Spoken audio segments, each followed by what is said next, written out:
মা বাইনা মিন বাইতি মিম্মারু বিরাউজাতু বিরিয়াতুল জান্নাহ। আর একটা জায়গা হলো সোনার নবী, নূর নবী, দয়ার নবী, বিশ্ব নবী হাবিবুল্লাহ, যাকে না সৃষ্টি করলেন আল্লাহ কোন কায়নাত তৈরি করতেন না। ফালাউলা মুহাম্মাদুন ওমা খালাকতু আদামা বাইনাল মাই ওয়াত তিন।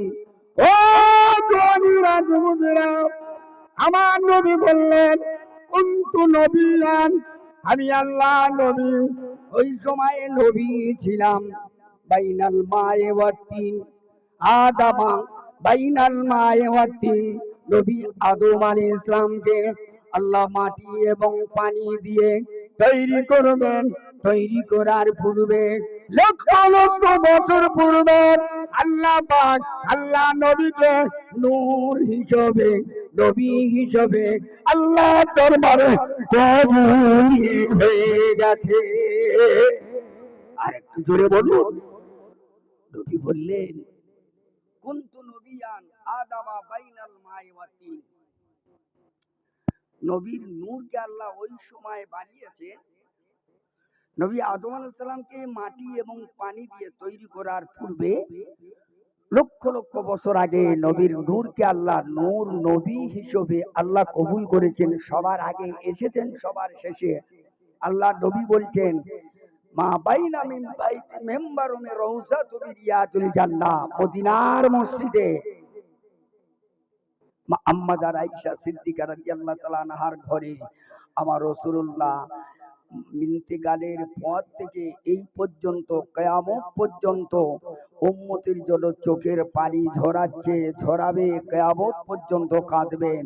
আমার নবী বললেন আমার মসজিদের মেম্বার থেকে আর আমি রাসূলুল্লাহ আমার মাজার পর্যন্ত এই জায়গাটা হলো রিয়াজুল জান্নাত। একটু জোরে বলো। নিশ্চয়ই আপনারা জানবেন যারা হজ পাখি গিয়েছেন বা উমরা হজে গিয়েছেন, আপনাদের ভিতরে কেউ একজন উমরা হজ বা হজ পাখি কেউ গিয়েছেন? একজন হাত তুলে দেখাবেন। কেউ যায়নি। এটা নসিব, কপাল, তকদির। আমি খুব গরিবের ছেলে, সাহার আলী মোল্লার বাড়িতে রাখাল খাটতাম কুমড়োখালি। কেতা চুরি করলে পালিয়ে গিয়ে মাওলানা পাশ করে বাড়ি এসে মেজে হুজুর কেবলার রোহানি দোয়ায় আল্লাহ এ পর্যন্ত 4 বার মক্কা মদিনায় আল্লাহ ঘুরিয়েছেন। ওয়াল অল গোটা বাংলা নাই, আল্লাহ অন্য অন্য দেশও পর্যন্ত ঘুরিয়েছেন। বাংলাদেশ, রাজশাহী, ঢাকা, খুলনা, আল্লাহ সমস্ত জেলায় এই বাংলার বুকে খুব কম জায়গা ঘুরতে আল্লাহ বাকি রেখেছে। এটা আবার আল্লাহ পাকের ওলি দাদা হুজুর কেবলার রোহানি দোয়া, আমার মেজলা হুজুর কেবলার খাস দোয়া, আম্মা মায়ের, আব্বা মায়ের একেবারেই খাস রুহানি দোয়া। একটু জোরে বলুন, আরো জোরে বলুন। ও জওয়ানেরা, যুবকেরা, রিয়াজুল জান্নাত হলো আমার নবী পাকের মাজার শরীফ থেকে মসজিদে নববীর মেম্বার পর্যন্ত ওই জায়গাটা বর্তমান খুব বদ্ধদূর। 1 লাখ কিংবা 1 লাখের কম বেশি লোক ধরে। বাকি মসজিদে নববীতে 50 লক্ষ লোকের জামাতের নামাজ হয়। যে মসজিদে নামাজ পড়লেন আল্লাহ নবী বললেন নামায় আমায় বান্দার জন্য 50,000 নেকি হয়।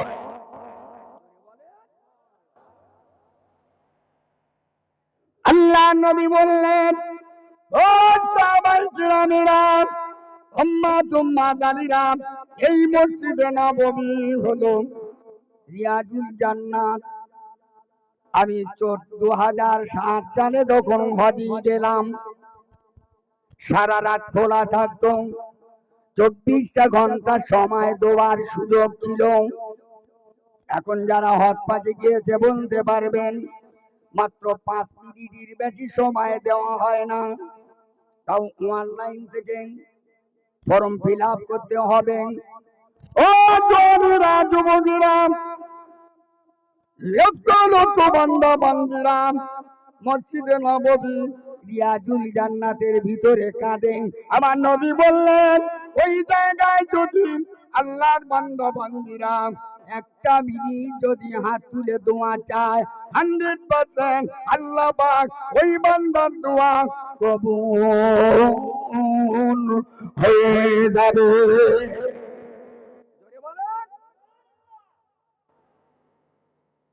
নবী বললেন 18 জায়গায় দোয়া কবুল হয় মক্কা মদিনা মিলে। তারা হজ পাকে যায়, যারা ওমরা হজে যায়, এইসব জায়গাগুলো যদি দোয়া চায় আল্লাহ তাদের কবুল করে। আবার জওয়ানেরা, যুবকেরা, ও সোনার মানিকেরা, সাংবাদিক পর্যন্ত মাওলানা আনোয়ার সাহেব, মাওলানা রহমাতুল্লাহ ইমাম সাহেব অনেক আলেম ওলামা আওয়াজ করেছেন, আমার পরেও আলেম ওলামা আওয়াজ করবেন। গাজীপাড়ার মানুষ আজকে বড় ধন্যবান, আজকের বড় ধন্যবান। এই মাহফিলে কোরআন বিনিময়, এই জলসা সার বিনিময় আল্লাহ নবী বললেন বান্দার তামাম জীবনের সদীরা গুনাহ মাফ হয়ে যাবে। কিন্তু কপাল ফাটা মুসলমান, এদের পিঠে দেয়াল থেকে গেছে, তবু এখনো পর্যন্ত এরা বুঝতে পারিনি। খাজা গরিবে নওয়াজ রহমাতুল্লাহ আলাইহির মাজারের ভিতরে মন্দির,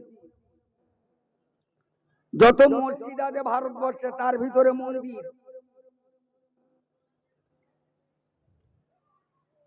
কথা বুঝতে পারেননি? এরা মন্দির খুঁজবে না কেন? মন্দির খুঁজবে না কেন? এই গাজীপাড়ার মসজিদে আবার এরা সমাজে কত মানুষ বাস করে, সামাজিক কত মানুষ বাস করে? কেউ বলবেন এই পাড়ার মানুষ কেউ নেই? এই পাড়ার মানুষ কজন আছেন একটু হাত তোলেন দিন দেখি। এই কজন? আলহামদুলিল্লাহ জলসায় যা লোক বসে আছে 9-6 জন। তাহলে 1-150 লোক যদি সমাজে বাস করে, এসেছেন কতজন? খুব বড্ড জন 30 থেকে 40 জন। তাহলে বাকি গেল কোথায়?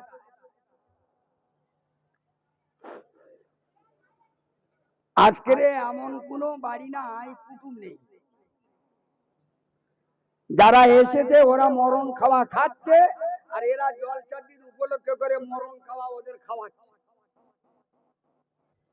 আর এরা কাঁসর ভরে খেয়ে এরা জলসায় শোনা বাদ দিয়ে ওরা ঝরঝর করে বাড়ি চলে আসে। তাহলে লাভটা কি হলো? এই জলসাটা করতে আজকের খুব কিছু না হলেও অন্তত 1.5 লাখ টাকা খরচ হয়েছে। এই যে কটা মানুষ আছে 1.5 লাখ টাকা যদি হিসাব করে দেওয়া যায় কত কুলবে বলে মনে হয়? আশ্চর্য ব্যাপারে জলসাটা পুরো শাস্ত্র পালা হয়ে গেছে। আলেম ওলামারা জলসা, জুলুস, মিলাদ, মাহফিল, হজ, যাকাত, নামাজ, রোজা ইত্যাদি বলে বলে বলে বলে মানুষের কান ভোতা হয়ে গেছে। এত হাদিস কোরআন বলছে তবু কানে ঢোকে না, শুনতে পায় না, বুঝতে পারে না, মনে হয় যেন কালা। মানে এমন অবস্থা হয়ে গেছে, এরা কবরে ঢোকার সঙ্গে সঙ্গে ফেরেশতা বরং এদের দেখে মনে হয় ভয় পাবে। কথা বুঝতে পারো? বলে করবি নাকি কোনো চিন্তা নেই, মরণের পর কবরে ঢোকানোর আগে বাড়িতে বলে যাব আমার ছেলে পিলেদের পুরানো কবরে মাটি দিই। ও মরে গেছে, পুরানো কবরে মাটি দিয়েছে। মন কান নেকে এসে বলছে মা রব্বুকা, তোর রবকে? তো বলছে মার কতদিন খাসি। তো বলে কেন? তো বলে এটা নতুন কবর না পূর্ণ কবর? কার জিজ্ঞেস করছে? কত বড় তেফেরেঙ্গা বেঈমান, চিন্তা কর। যে ও বলছে মা রব্বুকা, তোর রবকে? তো বলছে মার কদিন খাসনি? তো বলে এই দেখ তার কারণ। তো বলে এটা পূর্ণ কবর না নতুন কবর? তো বলে এটা পুরানো কবর। তো বলে কবর করতে হয় মানে দুনিয়ায় চিটিংবাজি করে তুই এত বড় তেবেরেঙ্গা, কবরে গো চিটিংবাজি করে।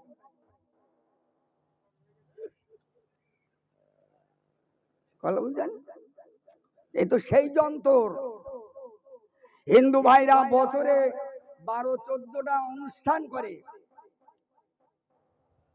অনুষ্ঠানের শেষে একেবারে সাদা পানি লাল পানি যা খাবার খেয়ে একেবারে শেষ বিদায় দিয়ে অনুষ্ঠান শেষ করে। দেখেছেন আমাদের বছরে একটা করে জলসা হয়, জলসার পরে সামান্য একটুকুনি তাবারক নিয়ে একটুকুনি গন্ডগোল হয়েছে, বলছে এই সামনে বছরে জলসা দিস, তোর মার কোল খালি কর। কত বড় তেফেরেঙ্গা বেঈমান, চিন্তা কর। ও 2000 টাকা দিয়েছে জলসায়, ওটা ওর মনে কষ্ট হয়নি।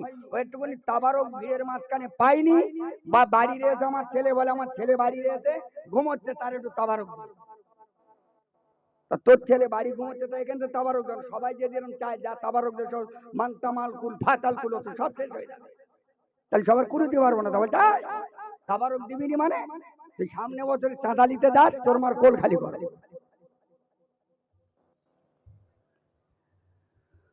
ও জমিরা, যুবকেরা, সোনার মানিকেরা, আল্লাহ পাক কোরআন পাকে জানিয়েছেন আইনামা তাকুনু ইদরুকুমুল মাউত ওয়ালাউ কুনতুম ফি বুরুজিম মুশাইয়াদা। আল্লাহ তুমি যতই মুস্তানি করো, যত ডাক্তার হও, যত বড় এমএলএ হও, যত বড় মন্ত্রী হও, যত বড় কমরেড হও, যত বড় নেতা হও, যত বড় হাজি হও, যত বড় গাজী হও, যতই তুমি পাজি হও, ও বন্ধু, তুমি পৃথিবীর যে কোনায় যেখানে লুকিয়ে থাকো, ওয়ালাউ কুনতুম ফি বুরুজিম মুশাইয়াদা, যদি তুমি লোহার বেড়া নাই, লোহার বেড়া দিয়ে লুকিয়ে থাকো, রেহাই হবে না। মউত যখন সময় হবে, ওই লোহার বেড়া দিলেও মউত ঠেকাতে পারবে না। পৃথিবী তোমাকে কেউ দাঁড়াতে পারবে না, কেউ তোমার পাশে দাঁড়াবে না। একমাত্র যদি তোমার আমল যদি ঠিক হয়, ওই মরণের পর কবরে যখন যাবে, সওয়াল জবাব হবে। আল্লাহ পাকের ফেরেশতা তোমাকে যখন জিজ্ঞাসা করবে, ওই বান্দাটা সওয়াল জবাব দেওয়ার আগে আগে আল্লাহ পাকের নামাজ, আল্লাহ পাকের রোজা, আল্লাহ পাকের হজ, আল্লাহ পাকের ইবাদত, আল্লাহ পাকের রহমত, আল্লাহর করুণা তোমার সামনে এসে দাঁড়িয়ে যাবে। তোমার জবাব দিতে হবে না, অটোমেটিক আল্লাহ তরফ দেবে জবাব, তোমার আল্লাহর হুকুমে হয়ে যাবে।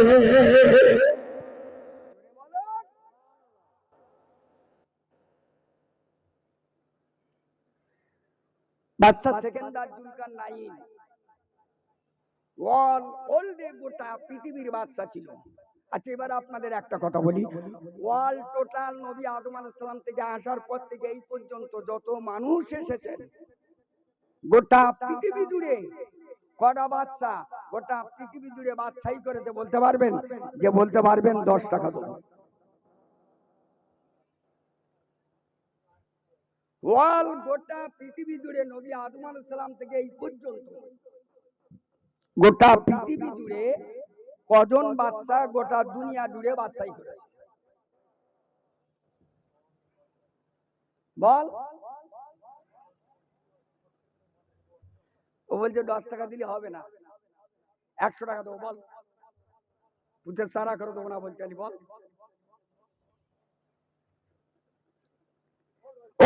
গোটা পৃথিবী জুড়ে 4 জন বাদশাহী করেছে। কজন? এই জোরে বলো। 4 জন। সবাই জোরে বলে। 4 জন। 4 জন। 2 জন ইমানদার আর 2 জন বেঈমান। তাহলে কজন হলো? 4 জন। ও তুমিরা যুবকেরা, 4 জনের ভিতরে একজন বাদশা জুলকারনাইন। এবার জুলকারনাইন কান্না পাক এত অর্থ দিল, এত সম্পদ দিল, এত মর্যাদা দিল, এত সম্মান দিল, এত ইজ্জত দিল। আল্লাহ পাক গোটা পৃথিবী জুড়ে রহমতের ভান্ডার দিয়েছিলেন। আল্লাহ পাক কবুল করে দিয়েছিলেন। গোটা পৃথিবী ভ্রমণ করেছিলেন। আল্লাহ পাকের অসীম দয়া। কিয়ামতের আগে একটা ব্যক্তি বেরিয়ে আসবে, একজন ব্যক্তি, একদল ব্যক্তি বেরিয়ে আসবে। ওই দলের নাম হলো ইয়াজুজ মাজুজ। কি নাম বলি? ইয়াজুজ মাজুজ।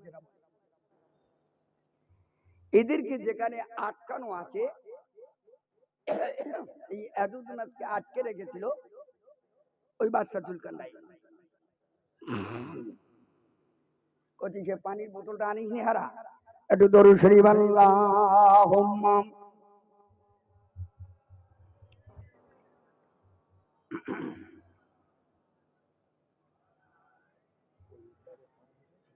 ব্যাগের করে পানি ছিল, আছে কি না? সে পানির বোতল নেই, আনিনি ওরা।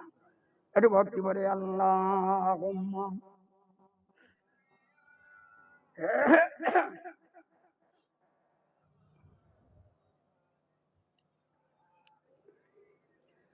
पैगंबरों का रोज़ा देखा दे खुदा आया,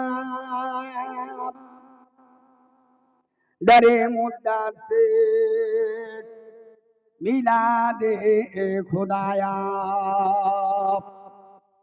शराबे मोहब्बत पिला दे खुदाया, पैगंबरों का रोज़ा दिखा दे खुदाया अल्लाहुम्मा।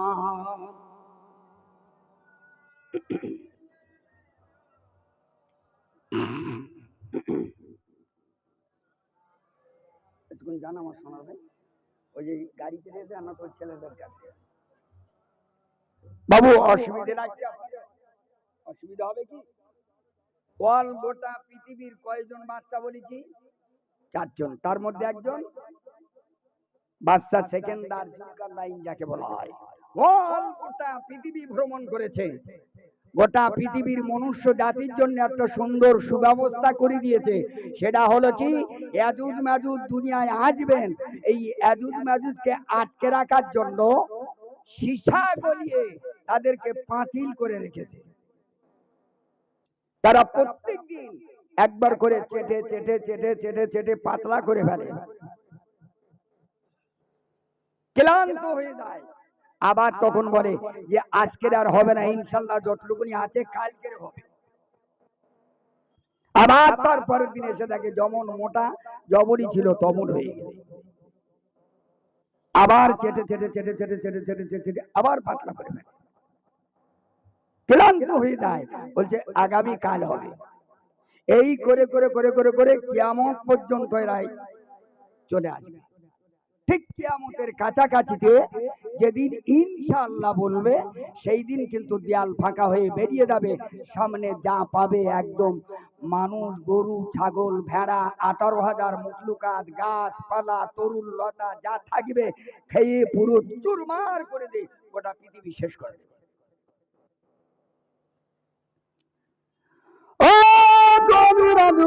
সোনার মানুষেরা,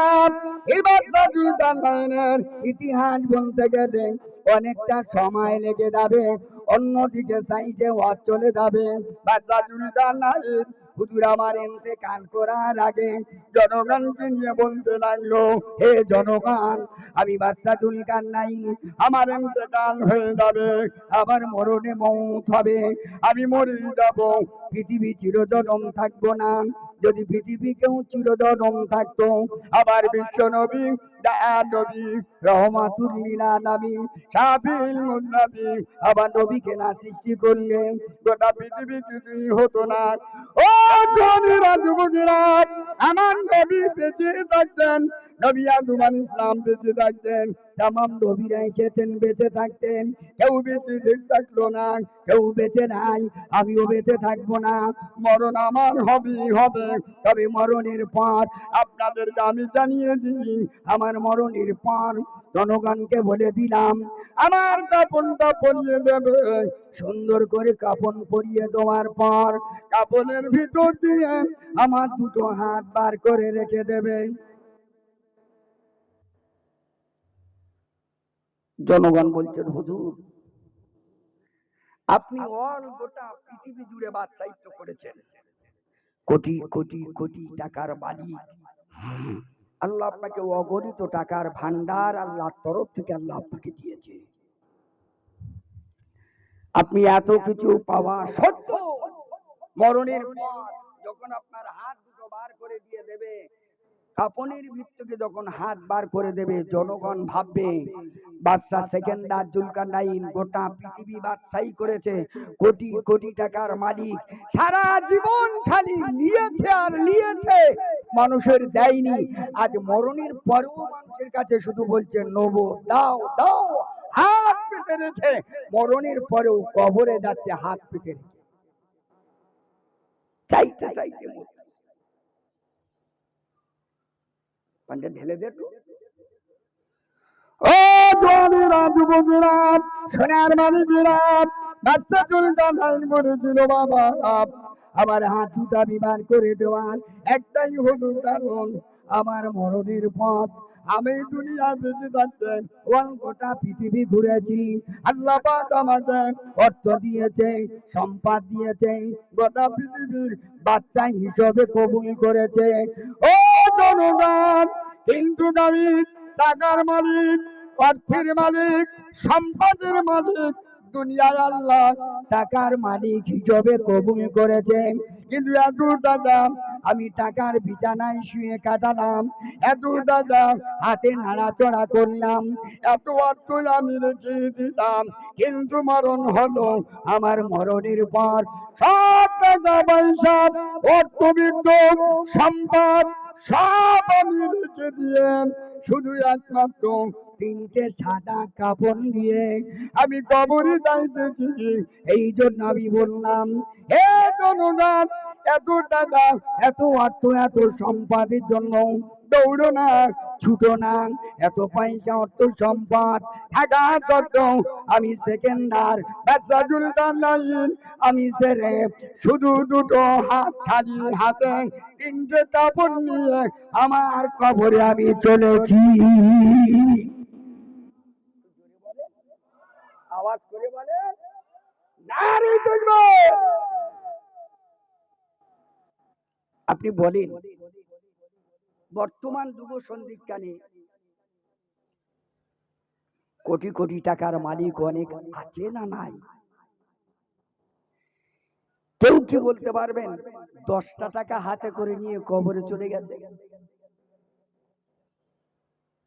আর একটা কথা বললে বুঝবেন,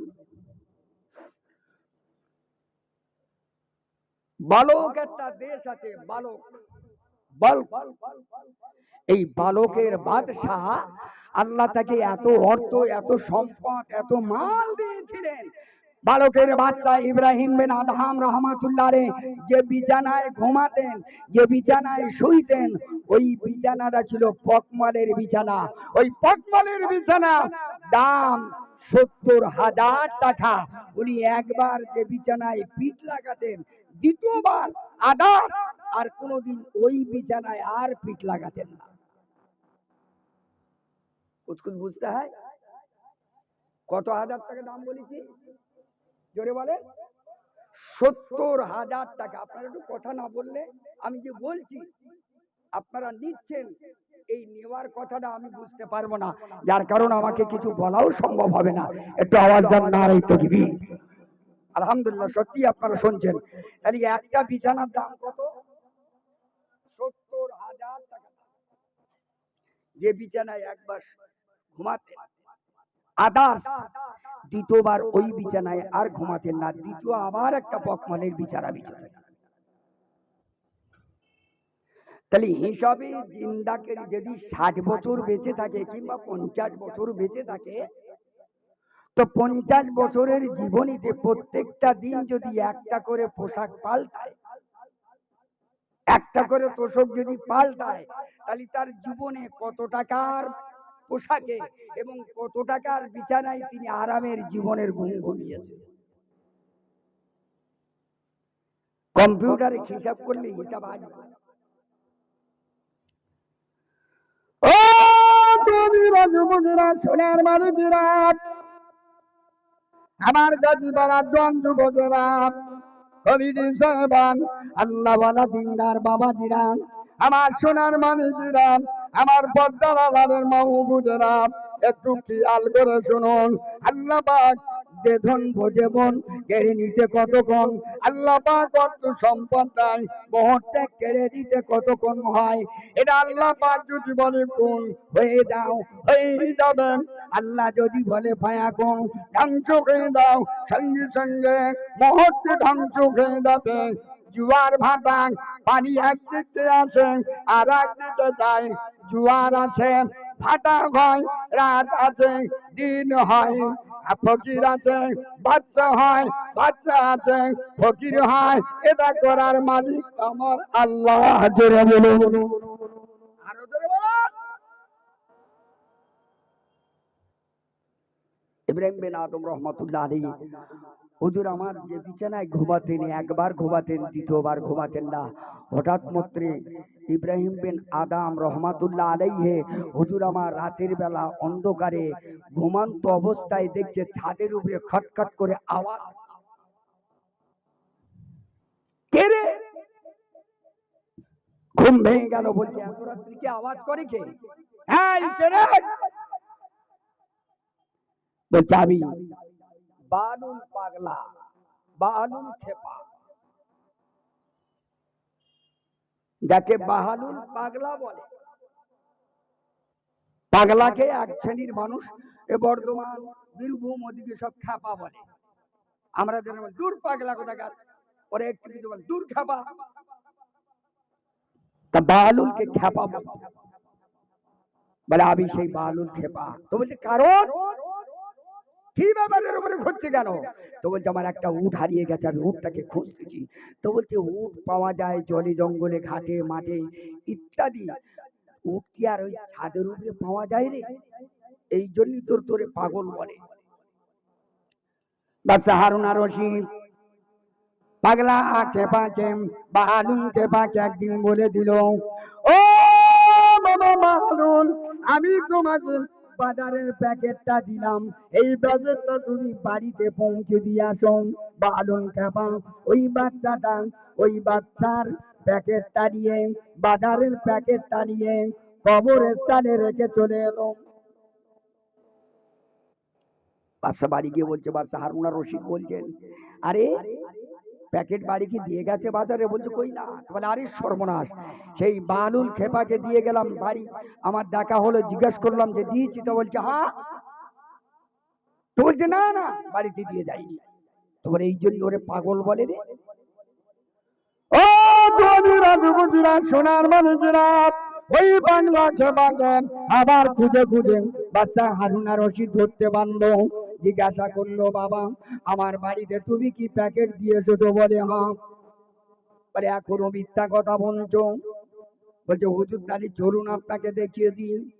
ও জোয়ানেরা, সোনার মানুষেরা, আল্লাহর ওলি ওই বালুল খেপা ওই মানুষটাকে হাত ধরে নিয়ে, বাচ্চা হারুন আর রশিদকে হাত দুটো ধরে নিয়ে কবরের কাছে দাঁড় করিয়ে দিয়ে বললেন, আপনার প্যাকেটটা এই আপনার বাড়িতে রেখে দিলাম। বলছে এই জন্য তোরে পাগল বলে, এটা কি আমার বাড়ি? হারে ও হারুন আর রশিদ, 60, 70, 80, 90, 100 বছরের জীবনী, এটাই তোমার দুনিয়া, এটা তোমার বাড়ি নয়, এটা তোমার বাজার করা। এটা আল্লাহ পাক তোমাকে পরীক্ষা করার জন্য এই দুনিয়ায় ব্যবসা বাণিজ্য বাজার করার জন্য পাঠিয়েছে। এটা তোমার আসল বাড়ি নয়, এটা তোমার নকল বাড়ি। ও বান্দা হারুন রশিদ, অনন্তময় অহম ফিহা খালিদুন, অনন্তময় তোমাকে যে বাড়ি থাকতে হবে সেই বাড়িটা কোনো কবর।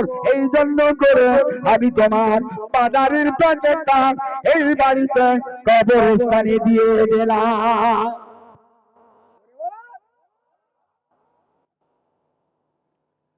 কথা সত্য না মিথ্যা? জোরে বলে। যে মানুষটা চলে গেছে আর ফিরে আসবে, সারা জীবন কাঁদলে, সারা জীবন তপস্যা করলে, বাবা মা চলে গেল, সারা জীবন মাকে একটু সেবা খেদমত করতে পারিনি, ভালোবাসতে পারিনি, মায়ের দোয়া নিতে পারিনি, মা চলে গেল, পুরো বাড়িটা অন্ধকার হয়ে গেল, এত কষ্ট হচ্ছে। যদি একবার মনে করি মায়ের সঙ্গে একবার মা বলে ডাকবো, কিয়ামত পর্যন্ত যদি কবরে বসে মাকে ডাকে, মার জীবনে কি সারা দেবে?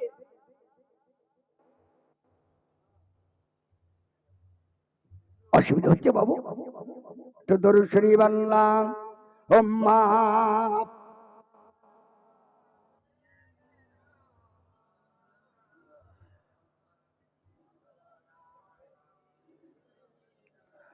ও জমিরা যুবকরা, সোনার মানিকেরা, বাদশাহ ইব্রাহিম বিন আদহাম রহমাতুল্লাহ আলাইহি হুজুর আমার জিজ্ঞাসা করলেন, বাবা কে তুমি এত রাতে হাঁটো? বলে আমি বালুনকে বাপ। বলে কি জন্য তুমি ছাদের উপরে গভীর রাজধানীতে তুমি হাঁটতে লেগেছ? বলে আমার একটা উট হারিয়ে গেছে, ওই উটটাকে খুঁজতে লাগলাম। বাদশাহ ইব্রাহিম বিন আদহাম বললেন, আরে রাস্তাঘাটে জলে জঙ্গলে উট পাওয়া যায়, ছাদের উপরে উট পাওয়া যায় না। বালুল খেপা কি বলছে জানেন? ও বাদশাহ ইব্রাহিম বিন আদম রাহমাতুল্লাহ আলাইহি, হুজুর আমার প্রাণগুলি মাফ করবেন। আপনি যে বিছানাটায় ঘুমান, এই বিছানাটা হলো 70,000 টাকা দাম। একবারের বেশি দ্বিতীয়বার বিছানার পিঠ লাগান না। ও বাদশাহ, হে বাদশাহ ইব্রাহিম বিন আদম, শুধু তাই নয়, আপনি রাজ সিংহাসনে আরাম আয়েশের বিছানায় ঘুমান, আয়েশ আরামের বিছানায় থাকেন, আয়েশ আরামের সঙ্গে চলেন। আপনার আমি যদি ছাদের উপরে উট যদি না খুঁজে পাই, তোমার আল্লাহ পাক, তোমার রহমান রহিম, যে তোমাকে খাওয়ায়, যে তোমাকে পড়ায়, যে তোমাকে মাখায়, যে তোমাকে বাচ্চাইত্ব দিয়েছে, আরামের বিছানা, আরামের জায়গা, কে তোমাকে দান করেছে, ওই আরামের বিছানায় শুয়ে তুমি তোমার খোদাকে পেতে পারো না। জোরে বলুন, এটাই তোমার খোদার জায়গা নয়। বাদশাহ ইব্রাহিম বিন আদম রহমতুল্লাহ আলাইহির ঘুম ভেঙে গেল, চেতনা ফিরে গেল। আরে সর্বনাশ, সত্যিকারে একে তো পাগল বলা হয়, আসলেই তো পাগল নয়, এ তো আল্লাহরই পাগল। একটু জোরে বলুন, আরো জোরে বলুন। ইব্রাহিম বিন আদম রহমতুল্লাহ আলাইহির সকাল হয়ে গেল, ঘুম ভেঙে গেল। হঠাৎ মাত্র ইব্রাহিম বিন আদম রহমতুল্লাহ আলাইহি একটা কোরআন শরীফ নিয়ে কোরআন শরীফ তেলাওয়াত করছে। কোরআন শরীফ জানতেন। ইব্রাহিম বিন আদম রহমাতুল্লাহ আলাইহি যখন কোরআন শরীফ পড়ছে, কোরআন শরীফ পড়তে পড়তে একটা আয়াত চলে এলো, কুলিল্লাহুম্মা মালিকাল মুলকি তুতিল মুলকা মিম্মান তাশাউ ওয়া তানজিউল মুলকা মিম্মান তাশাউ ওয়া তুইজ্জু মান তাশাউ ওয়া তুযিল্লু মান তাশাউ বিয়াদিকাল খায়র ইন্নাকা আলা কুল্লি শাইইন কাদির। জোরে বলুন।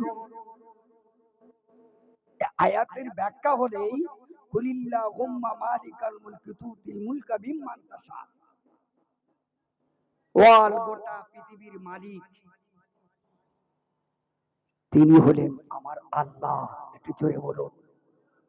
রাত দিন করেন সেই আমার আল্লাহ।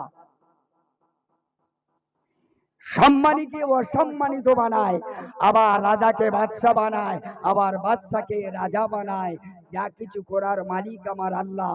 ইন্নাল্লাহ আলা কুল্লি শাইইন কদির, তিনি সর্বশক্তিমান।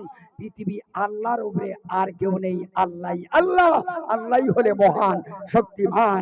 একটু জোরে বলুন।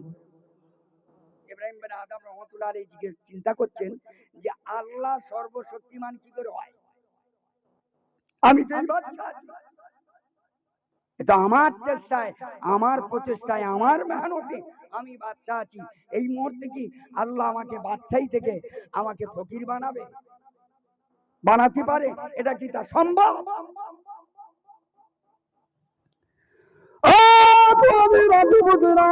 সোনার মানুষেরা, আল্লাহ নবী ওই আপনার বাচ্চা ইব্রাহিম বিন আদম রহমাতুল্লাহ আলাইহি হুজুর আমার এই আলোচনা করার বিনিময়, এই গবেষণা করার বিনিময়, এই চিন্তা ভাবনা করার বিনিময় হঠাৎ মতো ওনার মনে জেগে গেল আমি এবার একটা সফর করব।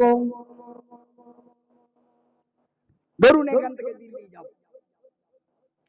হঠাৎ মাত্র যখন সফরের মন জেগেছে, বিবিকে বলছে, বিবি আমি আজকের সফরে যাব। বিবি বলছে, এটা কখনো জানায় আজকের হঠাৎ আপনি সফরে যাবার কথা বলছেন, তার মানে তোমারে হ্যাঁ আমি সফরেই যাব। উনি এবার নামি দামি টাট্টু দামি ঘোড়া নিয়ে এবারে সফরে চলেছেন। এখনকার রাজা মন্ত্রী বাচ্চা এমএলএ নেতা কমরেড এদের জন্য নামি দামি গাড়ি, কোটি কোটি টাকার গাড়ি। তখনকার বাচ্চা ছিল সবচাইতে দামি ঘোড়া টাট্টু, একেবারে খুব সুন্দর ঘোড়া, নামি দামি ঘোড়া ছিল।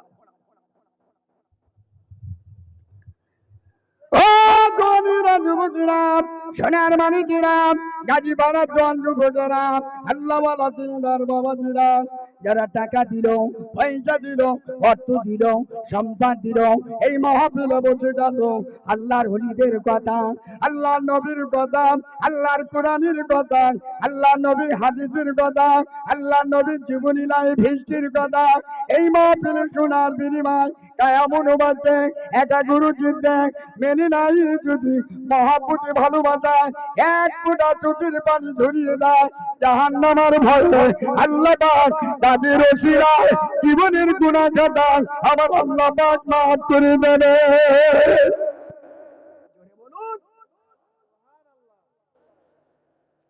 বাদশা ইব্রাহিম বিন আদম রহমাতুল্লাহ আলাইহি ঘোড়া নিয়ে চললো।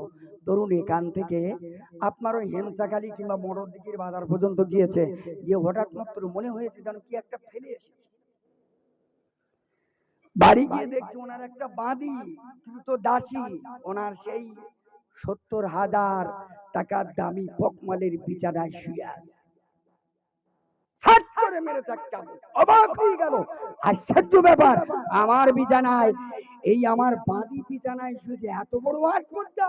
আপনারা জানেন ২০ বছর আগে ৩০ বছর আগে যারা রাকাল খেটেছেন, জোন খেটেছেন, মানদের খেটেছেন, তাদের জন্য বিছানা খেতা খাওয়া, তাদের চলাচল আচার আচরণ ধনীর চাইতে পার্থক্য না সমান? জোরে বলুন, পার্থক্য ছিল। এখন তো ধনী গরিব প্রায় সব সমান। এখন তো রাখাল নেই, এখন জনমানদের নেই, এখন মানুষের খাটতে চায় না। এখন যদি একটু কথা বলেন, একটু রাজ করে কথা বলে, তো থাকলো ধোলা হাঁটলাম ভোলা, তো চাকরি থাকলো হাঁটলো। আর তখন জনমানদের রাখাল বড় লোকেরা জমিদাররা ইচ্ছা মতন করে পিটাতো, কারোর কথা বলার ক্ষমতা থাকতো না। কথা ঠিক না? রাজওয়ানেরা ওই কিছু দাদিকে চাবুকি দ্বারা মারতে লাগে, যতই মারে ততই হাসে, যতই মারে ততই হাসে, মার বন্ধ করে কান্না আরম্ভ করে। জোরে বলুন, জোরে বলেন, আরো জোরে বলেন। হ্যাঁ গো, মারলে কাঁদে না হাসে, কিন্তু যত মারছে তত হাসছে, আর যখন মার বন্ধ করে তখন কাঁদে। আশ্চর্য ব্যাপার। বাদশা বলছে, আশ্চর্য ব্যাপার, রাতের বেলা এক দৃশ্য দেখলাম, বালুল খেপা সে রাতের বেলা আমার ছাদে উঠ খুঁজে বেড়ায়, আবার আমি সফরে যাই, ঘুরে এসে দেখি আমার বাঁধি আমার বিছানায় শুয়ে থাকে, আমার বাঁধিকে যখন মারি তখন হাসে, মার বন্ধ করলে কাঁদে, একবার দৃশ্য আমি কিছু বুঝতে পারিনি।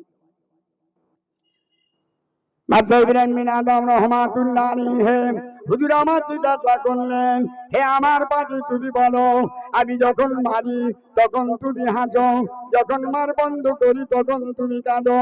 ওই বাজি বলতে লাগলো, হে আমার মালিক, হে আমার মলিক, হে ইব্রাহিম আদম রহমাতুল্লাহ আলাইহি, আমার জীবনে আরামের বিছানায় শুইনি, আরামের বিছানায় থাকিনি, আরামের বিছানায় ঘুমাইনি।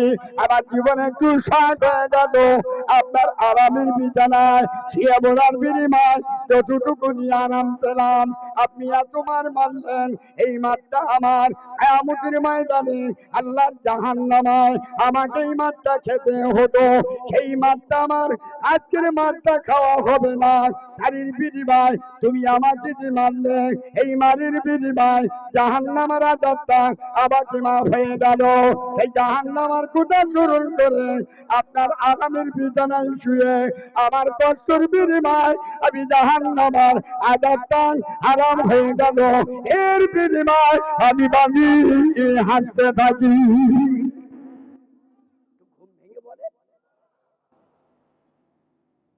বাদশা জীবনে কত সুখ করেছেন, কত আরাম পেয়েছেন।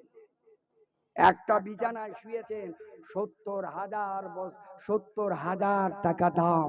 এই পকমলের বিছানায় একবার পিঠ দিয়েছেন, দ্বিতীয়বার আর পিঠ লাগাননি। যেহেতু জীবনে কত আরামের বিছানায় আরাম করেছেন, না জানি কিয়ামতের ময়দানে আল্লাহর দরবারে আপনাকে হিসাব দিতে হবে, জবাব দিতে হবে। এই আরামের বিনিময় কিয়ামতের দিন কতই না জাহান্নামের আযাব, কতই ব্যারামে আপনি ভুগবেন। তাই আপনার কথা, জাহান্নামের কথা স্মরণ করে আমি ওই মার বন্ধ করলে আপনার কথা মনে করে কাঁদি। একটু জোরে বলুন, সবাই জোরে বলে। ঠান্ডা হয়ে গেলেন, আর একটু জোরে বলে। বাদশা ইব্রাহিম বিন আদম রহমতুল্লাহ আলাইহি অবাক হয়ে গেলেন, আরে সর্বনাশ, বলি এ বলল ছাদে উঠ পাওয়া যায় না, উঠ পাওয়া যায় জালে জঙ্গলে। সে আমার উত্তর দিল, ছাদের উপরে যদি উঠ না পাওয়া যায়, তোমার আল্লাহকে আরামের বিছানায় শুয়ে পাওয়া যায় না। এ বলল তোমার আরামের বিছানায় এত থাকার কারণে কবরে তোমার এত আযাব, এ তো সহ্য করা যাবে না। সব ছেড়ে দিয়ে একটু দামি ঘোড়া নিয়ে আবার দৌড়ে গেল। ধরুন ভারতবর্ষের দেশ ছেড়ে বাংলাদেশ চলে গেছে, রাত হয়ে গেছে।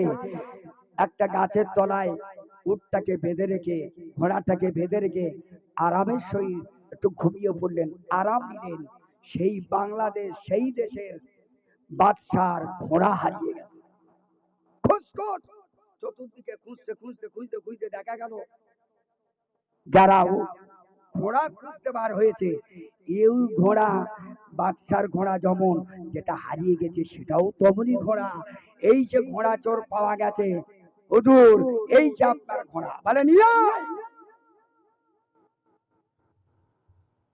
আসামি গেল, ঘোড়াও গেল। আসামিকে নিয়ে কারাগারে বন্দি করা হলো, জেলখানায় দেওয়া হলো। ইব্রাহিম বিন আদম রহমাতুল্লাহ আলাইহির গলার মধুর কণ্ঠ, এত স্বর ভালো ছিল। ইব্রাহিম বিন আদম রহমাতুল্লাহ আলাইহি জেলখানার ভিতরে যদি কোরআন পড়তো, সমস্ত জেলবাসীরা সব কাজ বাদ দিয়ে ইব্রাহিম বিন আদম রহমাতুল্লাহ আলাইহির কোরআন শুনতো। একটু জোরে বলুন, জোরে বলবে না, আরো জোরে বলবে না। দাউদ আলাইহিস সালাতু ওয়াস সালাম আল্লাহর নবী ছিলেন। উনি যখন সমুদ্রের কিনারায় জব্বুর পড়তেন, সব সমুদ্রের মাছগুলো এসে সমুদ্রের কিনারায় হযরতে দাউদ আলাইহিস সালামের জব্বুর পড়া শুনতো। একটু জোরে বলুন। কিয়ামতের দিন আল্লাহ পাক, কিয়ামতের দিন আল্লাহ দাউদ আলাইহিস সালামকে আল্লাহর জান্নাতে কোরআন পড়া, জব্বুর পড়ার সুর আল্লাহ গোটা পৃথিবীর মানুষকে শুনিয়ে দেবেন। জোরে বলুন। দাউদ আলাইহিস সালাম যখন জব্বুর পড়া আরম্ভ করেন, মাছ তুলেছে যখন ধারে বসে শোনেন, দাউদ আলাইহিস সালামের ওই বংশের লোকেরা, দেশের লোকেরা সবাই চিন্তা করলেন, মাছ ধরা আরম্ভ করলেন। সহজ আল্লাহর তরফ থেকে হুকুম হয়ে গেল, দাউদ বলে দাও শনিবার করে জব্বুর করতেন, শনিবারে মাছ ধরা যাবে না। এরা কি করলে শনিবারে আর মাছ ধরে না, শনিবারে টপ করে রাখে, রবিবারে মাছ ধরে। শেষ পর্যন্ত আল্লাহ সব ধ্বংস করে দিলেন। ও ঘটনা আলাদা। যাই হোক, হযরতে ইব্রাহিম বিন আদম রহমাতুল্লাহ আলাইহি কোরআন শরীফ পড়েন, সবাই কোরআন শোনেন।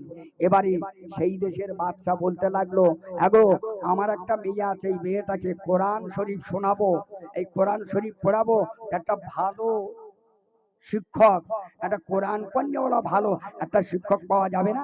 জেলখানা সবাই যখন বললেন, বাদশাহ এই জেলখানায় একজন কোরআন তেলাওয়াত করে, এত সুন্দর কোরআন তেলাওয়াত করে, আমরা সবাই আনন্দে শুনি, আমাদের মন মোহিত হয়ে যায়, আমরা দুনিয়া সব ভুলে যাই। হুজুর ওই লোকটার কাছে যদি আপনার মেয়েকে কোরআন পড়াতে দেন খুব ভালো হবে। ইব্রাহিম বিন আদম রহমাতুল্লাহ আলাইহি হুজুর আমার কোরআন পড়েন। ওই বাচ্চার মেয়েটাকে কোরআন পড়াতে দিলেন। কোরআন পড়াতে পড়াতে সেই হঠাৎ মাত্র তিন পাড়ায় সেই আয়াত এসে গেল, কুলিল্লাহুম্মা মালিকাল মুলকি তুতিল মুলকা মিম্মান তাশাউ ওয়া তানজিউল মুলকা মিম্মান তাশাউ ওয়া তুইজ্জু মান তাশাউ ওয়া তুযিল্লু মান তাশাউ বিআদিকাল খায়র ইন্নাকা আলা কুল্লি শাইইন কাদির। এই আয়াত যখন ইব্রাহিম বিন আদম রহমতুল্লাহ আলাইহি পড়েন, পড়তে পড়তে মিস করে হেসে ফেলেন। বাদশার মেয়ে বলছে, এত বড় আসপদ্দা, পৃথিবীর কোনো মানুষ আমার দিকে তাকাতে পারে না, তাকিয়ে হাসতে পারে না, আর একজন জেলখানার আসামি সে আমার পড়াচ্ছে, আবার আমার দিকে মিস মিস করে হাসছে, তার মানে আমাকে লাভ ম্যানেজ করার চিন্তা ভাবনা করছে। উদরবোড়া, উদরবোদা কোথায় পড়ছে? বুদর ঘাড়ে। অসুবিধা হচ্ছে? উদরবোদা কার ঘাড়ে? বুদর ঘাড়ে। ইব্রাহিম বিন আদম রহমতুল্লাহ আলাইহি ওই রিপোর্টটা বাদশার কাছে চলে গেল। বাদশা মেয়ে খবর বাড়ালেন, বাবা এমন একটা লম্পটের কাছে আমাকে শিক্ষা করতে দিয়েছেন, সে আমাকে দেখে হাসে, মানে আমাকে লাভ করার চেষ্টা করে, এত বড় আসপদ্দা, ওই লম্পটের কাছে আমি পড়বো না। বাদশা সঙ্গে সঙ্গে ইব্রাহিম বিন আদম রহমাতুল্লাহ আলাইহিকে ফাঁসির মঞ্চে ঝুলাবার ফাইনাল সিদ্ধান্ত নিয়ে নিলেন। ইব্রাহিম বিন আদম রহমাতুল্লাহ আলাইহি ফাঁসির মঞ্চে ঝুলিয়ে দেবেন। ইব্রাহিম বিন আদম রহমাতুল্লাহ আলাইহি বললেন, হে বাচ্চা তুমি শুনে নাও, আমাকে তুমি ফাঁসির মঞ্চে ঝুলাবার আগে আমাকে দুটো কথা বলতে দাও। আমাকে কথা না বলে আপনারা আপনাদের মতন আপনারা আমাকে ফাঁসির মঞ্চে ঝুলাবেন, অসুবিধা নাই, আপনার ইচ্ছা আছে, ক্ষমতা আছে, পাওয়ার আছে, আপনি সবকিছু করতে পারেন। দেখেননি ভারতবর্ষের বাদশা, ভারতবর্ষের প্রধানমন্ত্রী, ক্ষমতা আছে, তাই ক্ষমতা থাকাকালীন, ক্ষমতা থাকার কারণে এরা আজমি শরীফের মাজারের ভিতরে মন্দির পাচ্ছে, এরা মসজিদের ভেতরে মন্দির পাচ্ছে, বাবরি মসজিদের ভিতরে মন্দির পাচ্ছে, এরা মানে তাজমহলের ভিতরে মন্দির পাচ্ছে, এরা রাজকেল্লার ভিতরে মন্দির পাচ্ছে। আমাকে যদি 10টা দিন ভারতবর্ষে, আমাকে যদি 10টা দিনের জন্য ভারতবর্ষের প্রধানমন্ত্রী বানিয়ে দিতে পারেন, তাহলে ইনশাআল্লাহ এই ভারতবর্ষে যত মুখ্যমন্ত্রী আছে সমস্ত মুখ্যমন্ত্রীদের ঘরের ভিতরে মসজিদ আছে, এটা আমি সার্ভ করে প্রমাণ করে দেব। একটু আসতে বলা যাবে? আর একটু বলবে না?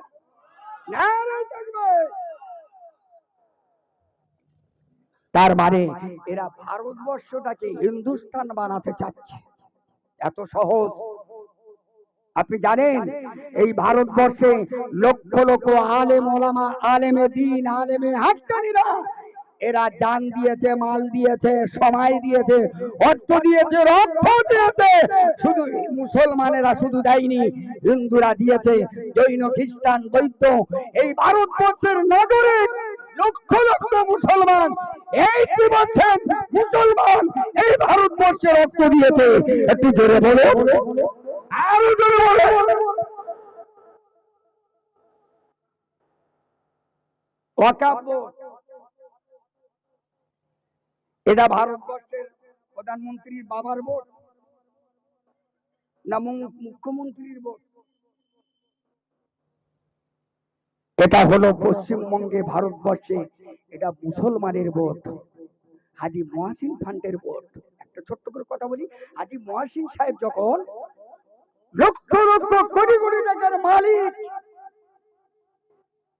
হাজী মহসিন সাহেবের কাছে হঠাৎ মাত্র একটা খবর এলো, হ্যালো হাজী মহসিন সাহেব, আপনার জাহাজ আটলান্টিক মহাসাগরে ডুবে যাচ্ছে। হাজী মহসিন সাহেব চিন্তা করছে, আমার জাহাজ কোনোদিন ডুববে না, কেন আবার মাহাল ডুবতে পারে না। সঙ্গে সঙ্গে 20-30টা আলেম ওলামা রাখতেন শুধু জাকাতের মাল টুকে আলাদা বার করে রাখার জন্য। পশ্চিম বাংলায়, ভারতবর্ষে মুসলমান যারা ধনী আছেন, এই পশ্চিম বাংলায় ভারতবর্ষে যা ওয়াকফ ফান্ডের মাল আছে, প্রত্যেকটা মুসলমানকে যদি বন্টন করে দেওয়া যায়, ভারতবর্ষের একটা মুসলমান কোনোদিন গরিব থাকতে পারে না। কোটি কোটি কোটি টন টাকা মুসলমানের ফান্ডে আল্লাহর রহমতে হাজী মহসিন সাহেব দিয়ে গেছে। একটু আসতে বলতে পারবে না? দান করে বলা যাবে না। মহসিন সাহেব বলছেন, আমার জাহাজ 99টা জাহাজ, একটা জাহাজ আমি মহসিন সাহেব, আমার জাহাজ ডুবতে পারে না। কেন? সঙ্গে সঙ্গে 30টা মৌলানা সাহেব আছে জাকাতের মাল টুকে আলাদা করে রাখার জন্য। এই মৌলানা দলেরা আমার জাকাতের টাকা বার করে মানুষকে কত দান করা হয়েছে, জাকাতের টাকা কতটা দেওয়া হয়ে গেছে, তো বলছে হুজুর কয়েক কোটি টাকা জাকাতের টাকা বার করে এই জাকাতের টাকা ছাড়াও আরো এক্সট্রা কিছু দান করা হয়ে গেছে। একটু আসতে বলুন। আপনি জানেন, বর্ধমানে যান, বীরভূম যান, হুগলি জেলায় যান, বাঁকুড়া জেলায় যান, বর্ধমান জেলায় যান, এক বস্তা এক বিঘে জমিতে 90 বস্তা আলু হয়। খোদার কসম আমি সত্যকে দেখেছি বাড়িগুলো। এক বিঘে জমিতে 25 বস্তা ধান হয়, আমি সত্যকে দেখেছি। কেন? এরা জানেন, এরা ওষুধ দেয়। ওষুধ বোঝেন? কেলা বোঝে? ওষুধ কেউ বোঝে? জাকাত বোঝে না তো ওষুধ। ভারতবর্ষে আমরা যে বাস করি, এই ভারতবর্ষে বাস করা, এই জমিতে বাস করার দরুন সরকারের কি দিতে হয়? এই ধরে বলো, মুসলমানের অর্থ থেকে এই সম্পদ আল্লাহর তরফ থেকে, আল্লাহর আকাশের পানি, আল্লাহর দিত সব বান্দা এসব নিয়ে ব্যবহার করে, তার জন্য এই ওষুধ দিতে হয়, এটা ট্যাক্স। আপনি যাবেন বর্ধমান ডিস্ট্রিক্টে, ওরা ধান রোয়ার পরে এই ধানটাকে 3 ভাগে 1 ভাগ করে, 1 ভাগ করার পরে প্রথম আগে এরা ইমাম সাহেবকে আগে 20 কেজি কি 30 কেজি কি 1 বস্তা কি 2 বস্তা ধান আগে ইমাম সাহেবের বরকতান দেয়। একটু আসতে বলুন। সব থেকে পৃথিবী জি যে আমারে বলছি যে তোরা বলে দিন তাহলে হয়ে গেছে, আমি ওই কোথায় তো বলছি যাচ্ছি। অসুবিধা হচ্ছে বাবু? চলবে না? অসুবিধা হচ্ছে? পিছন দিকতে ভাই একটু নারাই তকবীর।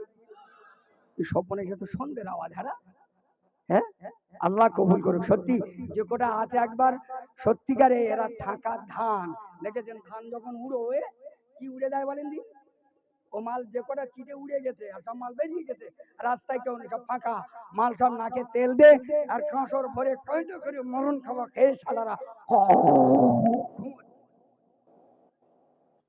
যে কটা ধান এদের বাড়িয়ে দিবে আল্লাহ। ইমান, ইমানওয়ালা যারা এরা বসে আছে খোদার কসম কিয়ামতের ময়দানে এরা আল্লাহ চাইলে এদের জান্নাতে মাথায় নূরের টুপি আল্লাহ পরিয়ে দেবে। আর একটু আসতে হবে না? নারে তাকবীর! কমিটির ছেলেরা এখানে আছে, কজন আছে হাত তোলো দেখি। যাও, কিছু কমিটি তবু আছে, অন্য জায়গায় দেখি মোটে মাল ফাঁকা থাকে না। হ্যাঁ কমিটির ভাইরা সবাই চলে এসো, এবারে তোমাদের ধার দেবো। চলে এসো, তাকবীর দেন, নারে তাকবীর, বাহ নারে তাকবীর।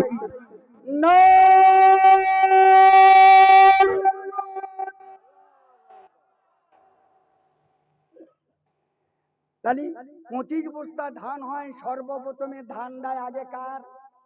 ইমাম সাহেবের। আচ্ছা, পৃথিবীর সবচাইতে বেতন বেশি কার? ইমাম সাহেবের না? আরে তার মানেই তো সবচাইতে বেশি। পৃথিবী যদি সবচাইতে বেতন কম থাকতে সেটা হলো ইমাম, আর তার চাইতে আর এক শ্রেণীর মানুষ আছে তার বেতন আরো কম, সেটাকে। আচ্ছা, মুয়াজ্জিনের কষ্ট বেশি না ইমামের কষ্ট বেশি? মুয়াজ্জিন ঘুমোয় আরেন করে।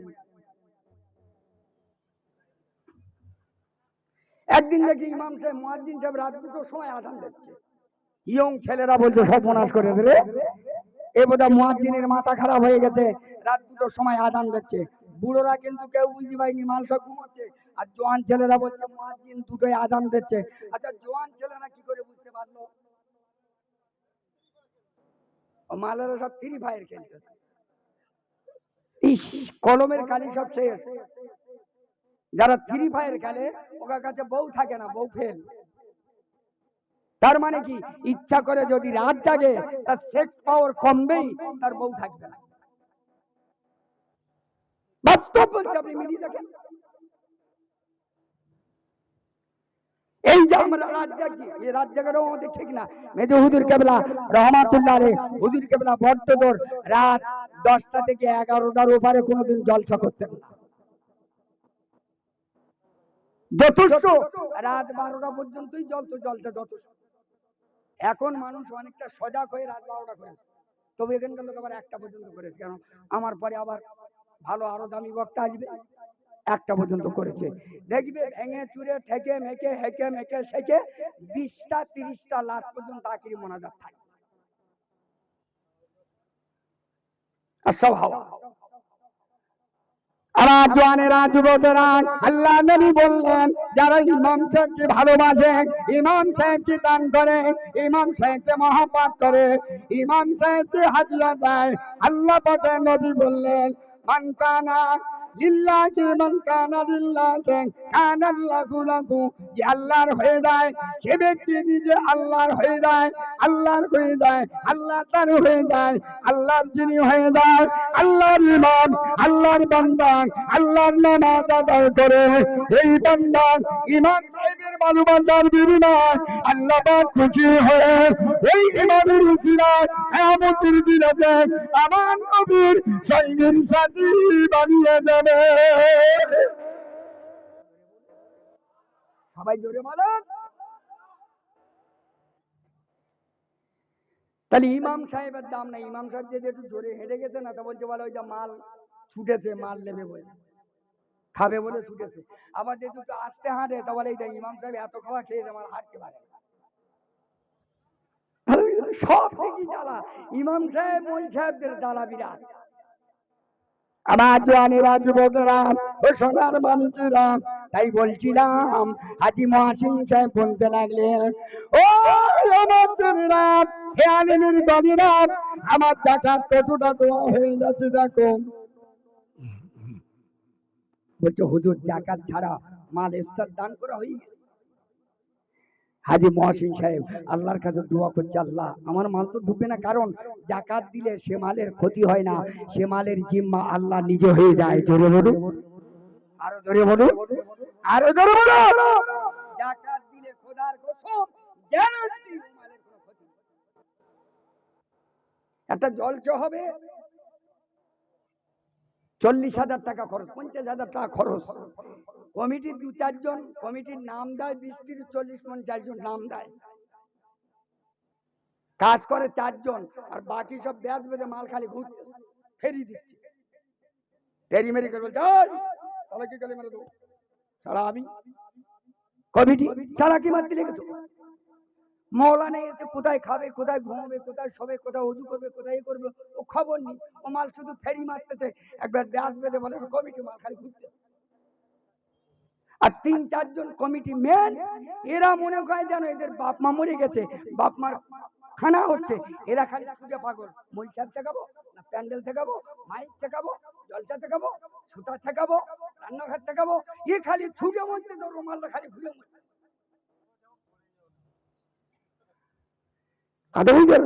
এই অবস্থা হচ্ছে।